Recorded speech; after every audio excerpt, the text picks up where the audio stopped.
हरियाणा हिमाचल की महा कवरेज में आपका स्वागत है। बड़ी खबर, मंडी के मैदान में कांग्रेस प्रत्याशी ने जीत हासिल की है। प्रतिभा सिंह ने जबरदस्त जीत हासिल की है। बीजेपी उम्मीदवार खुशहाल ठाकुर को हराया है। कांग्रेस ने सीएम जयराम ठाकुर का किला भेद दिया है। तमाम कोशिशें की गई, मुख्यमंत्री की तरफ से वादे किए और यह भी बताया कितना विकास किया है, कितना वो कर सकते हैं अगर जनता ने साथ दिया, लेकिन कुछ काम नहीं आया और मंडी का मैदान फतेह किया है कांग्रेस उम्मीदवार प्रतिभा सिंह ने। एक बार फिर से मंडी लोकसभा सीट से सांसद चुनी गई हैं। जबरदस्त जीत, दूसरी जीत है। 4 उपचुनाव हुए हिमाचल में और 2 अभी तक कांग्रेस जीत चुकी है। 2 के रुझान कह रहे हैं कि कांग्रेस काफी आगे बीजेपी से। खुशहाल ठाकुर मुख्यमंत्री जयराम ठाकुर की उम्मीदवार के तौर पर पहली पसंद थे, चुनाव मैदान में उतारा, लेकिन ये चुनावी जंग वो हार गए हैं। करगिल युद्ध के हीरो ब्रिगेडियर रिटायर्ड खुशहाल ठाकुर।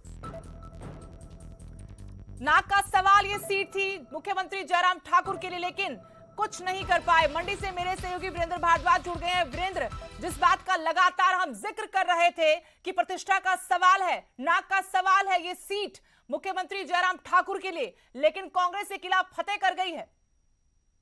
सुदेश, सबसे पहले तो मैं आपको जानकारी दे दूं और आपके माध्यम से न्यूज 18 देखने वाले दर्शकों को जानकारी दे दूं कि अगर प्रतिभा सिंह को विनर डिक्लेयर किया है तो उस चीज की जानकारी सबसे पहले न्यूज 18 के माध्यम से लोगों तक पहुंच रही है। और हम आपको बता दें कि अभी मतगणना जो है वो जारी है, मतगणना जारी है, लेकिन जिस प्रकार से न्यूज 18 ने अपना एक कैलकुलेशन का सेटअप रखा हुआ है, उस कैलकुलेशन के आधार पर हमने प्रतिभा सिंह को जो है वो विनर डिक्लेयर कर दिया है।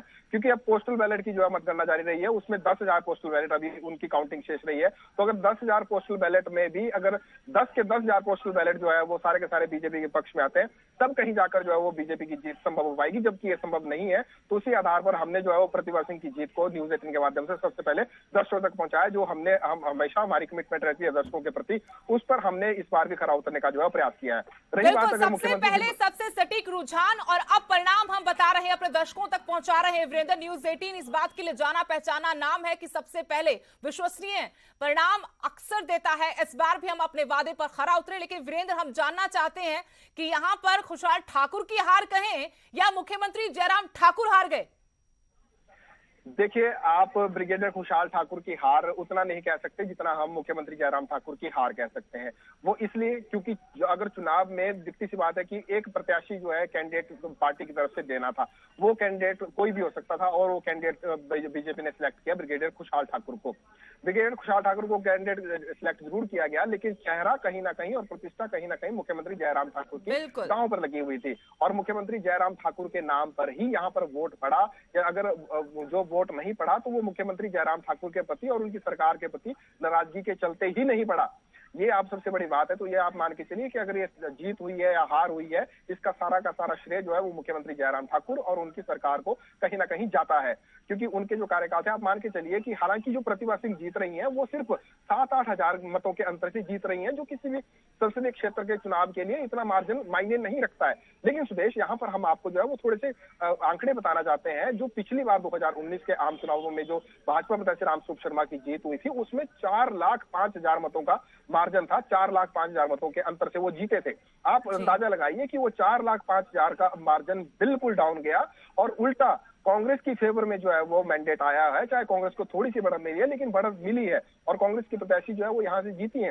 लेकिन आप मान के चलिए कि 4,05,000 लोग आपसे रुष्ट हैं, प्लस जो कांग्रेस को लीड मिली वो साथ में आप लोग लेके चलो कि वो लोग भी आपसे रुष्ट हैं, आपकी सरकार से रुष्ट है, आपकी कार्यप्रणाली से रुष्ट है। तो इसलिए अब सरकार को जो है वो मंथन करने की जरूरत है, सोच विचार करने की जरूरत है कि आखिर कहाँ पे कमी रही है। और मुख्यमंत्री का अपना गृह क्षेत्र है, तो अपने गृह क्षेत्र में आखिर कहाँ पे कमी रही कि उनके जो 9 के 9 यहाँ से विधानसभा क्षेत्र है जो अच्छे ढंग से लीड नहीं दे पाए। तो इस बात को लेकर जो है वो भाजपा को जो है मंथन करना होगा और उसके बाद फिर नई स्ट्रेटजी बनानी होगी। क्योंकि अब विधानसभा चुनावों के लिए हम बात करें तो 1 वर्ष से भी कम का समय शेष रहा हुआ सुदेश, और ये सत्ता का सेमीफाइनल कहा जा रहा था, सत्ता का सेमीफाइनल भाजपा हार चुकी है।